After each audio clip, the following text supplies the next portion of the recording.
Good morning mga mahal ko. Magluluto ako ng chicken curry. Ayan. At ito ang ating mga sangkap.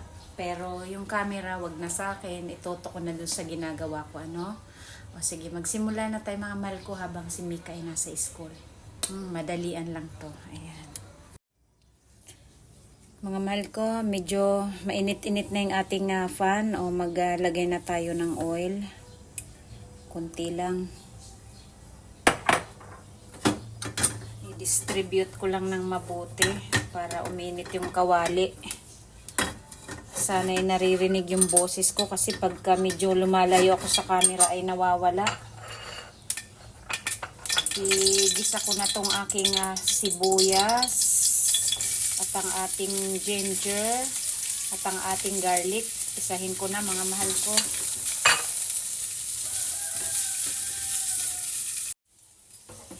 Okay na mga mahal ko, gisang-gisa na. Mga mahal ko ngayon, kung makikita nyo, pansin nyo, hindi ako nagpakulo nito. Hindi ko pinakuluan. Akin lang siya minas sa asin at saka sa suka. Kasi sariwa, bagong kata, yung 45 days po mga mahal ko. Tapos hinugasan ko ng maraming beses. Ayan, kaya fresh lang siya ngayon, hindi ko po siya pinakuluan at tulad ng ginagawa kong tinatapon ko yung unang sabaw na pinagkuluan. Ayan, gisa-gisa ko muna siya mga mahal ko at aking tatakpan para ma-steam yung bangon niya. Balikan natin. Okay mga mahal ko, check na natin. Ayan, gisang-gisa na siya. Ilagay ko tong aking, ay shucks. Itong aking salt and black pepper na durog na durog. Natapon pa, pambihira. At saka maglalagay ako ng ayan, paprika mga mahal ko.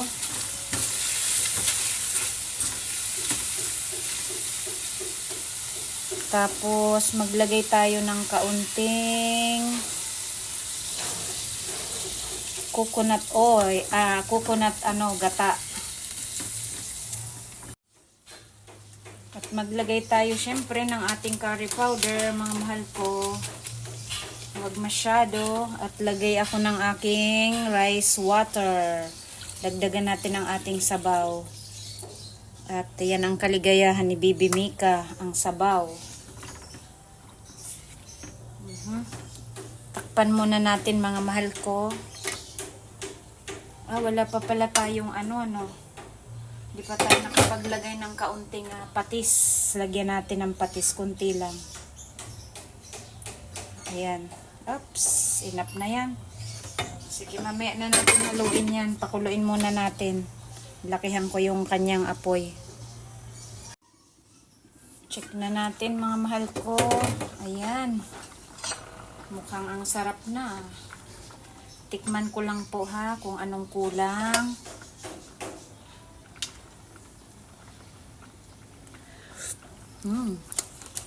Wow, masarap, manamis-namis gawa ng ating coconut milk. Maglagay tayo ng kaunting magic. Ang wow. Kunti, ayan. Tama na po 'yun. At kunting halo. Pakuluin ulit natin, tapos ipa-fried ko na ng bahagya itong aking carrots at saka yung potato. Wala akong red bell pepper mga mahal ko, kaya huwag na nating lagyan. Alisin ko na tong ating rice, luto na. Yeah.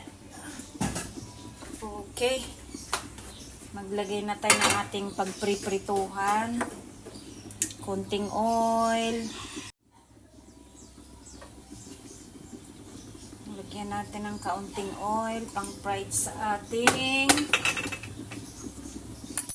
potato and carrots. Ilagay na natin mga mahal ko. At lakihan na natin ang kanyang flame. Lalagyan ko rin ng kaunting salt.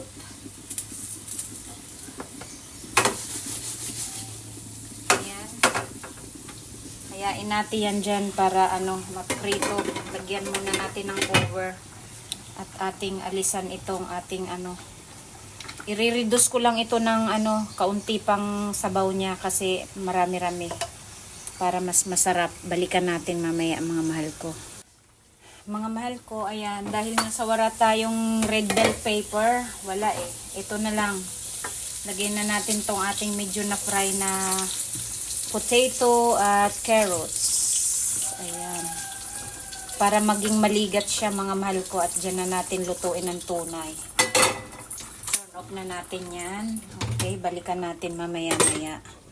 At mayroon akong ilalagay na spring onion, nang hihinayang lang ho ako dahil wala akong paggagamitan, baka mabulok, sayang po.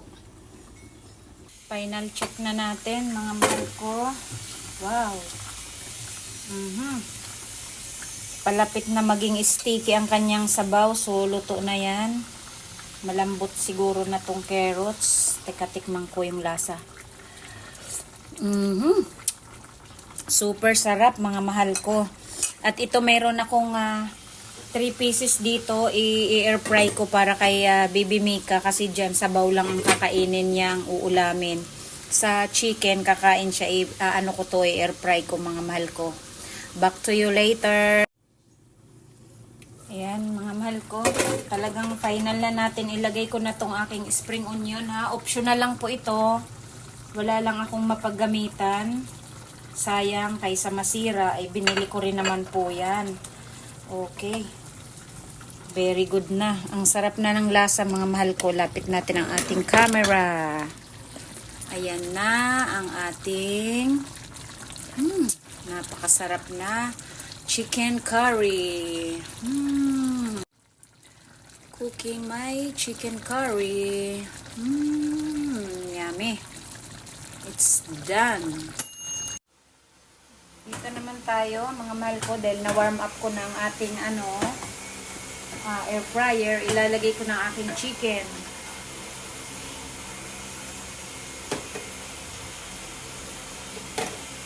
Okay. Ayan po, 3 pieces for Baby Mika. Okay. Sit muna natin siya ng 10 minutes. Tapos babalik ta rin natin mamaya. Okay. Balikan natin mga mahal ko. Avocado juice muna tayo mga mahal ko, malamig. Wala pa akong breakfast dahil hinatid ko nga ang Baby Mika ko. Makulimlim, kaya hindi maganda yung ating kulay. Oh. Medyo madilim ang ating camera. Ayan, habang nag-aantay, pag sundo ko naman, di sabay na lang po kami kakain. Aantayin ko na po siya. Hindi kasi siya mahilig sa ulam na sabaw lang ang kanya dun sa chicken curry, kaya ko siya ginawa nito. At malapit naman yan maluto. Mabilis lang at saka 3 lang naman para sa kanya lang. Ako'y nakasaing na mga mahal ko. So, pahinga din ako sa laba ngayon dahil sasamba kami mamaya. Ayoko rin mapagod.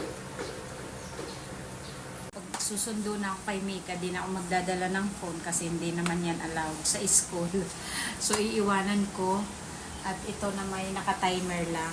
Mabilis lang naman ako. See you later para sabay-sabay tayo kumain mga mahal ko. Mga mahal ko, bahay na kami. Ayan ang ganda ng ating in-air fry at talagang ang chicken ay nag-release ng kanyang oil. Ayan, kakain na po kami. Ayun ang aking estudyante. Asus, Diyos ko.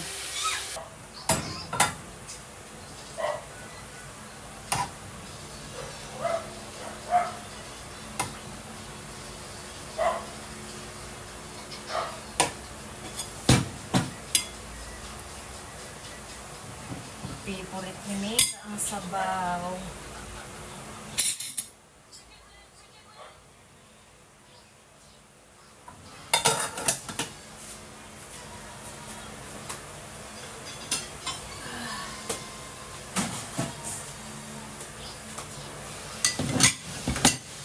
Ito ang kanyang chicken.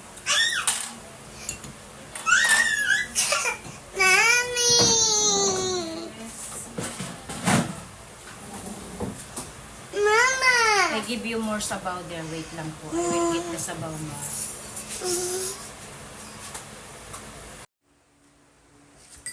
Kain na tayo, mga mahal ko. Dahil nakapanalangin na po kami. Yan, ilapit ko lang ang aming camera. Inyo po ang aming unang subo. Salamat sa blessing. Nakapanalangin na po kami, mga mahal ko. Napakasarap naman talaga nitong aking chicken curry. How is the taste? Your sabaw? Good. Good. O say hello to our mga mahal ko po. Hi. Did you pray mga mako? Yeah, they will pray always. Yan, thank you sa inyong mga panunood, mga mahal ko. Sa aming daily life ni Baby Mika. We love you always. Thank you. I visit your bahay, mga mahal ko, later. Kain po tayo. Ito yung camera sa akin. Ayan. Busy kumakain ng mabuti. Masarap daw yung sabaw. Sasamba po kami.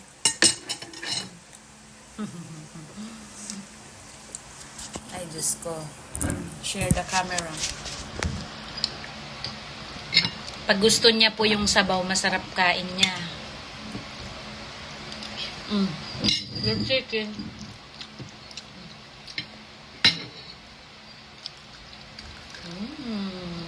Yummy.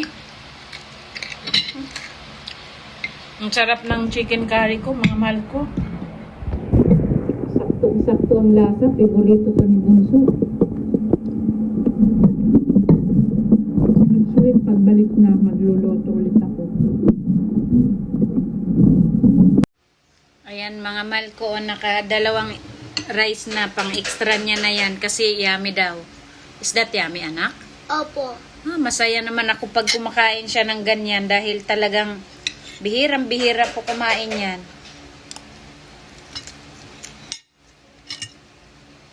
Ang sarap kasi, naging sticky na masyado yung sabaw niya, oh. Napakalasa. What about the fried chicken? It's good. It's good. In air fryer, di ko naman prinito yan. Air fryer po. Yummy. Sige. Mom, the types of chicken. Yeah, you enjoy your food. Sige. Mom, the rice is hot. It's not hot. It is. No, it's not. Nawawala ang boses ng camera ko. Kain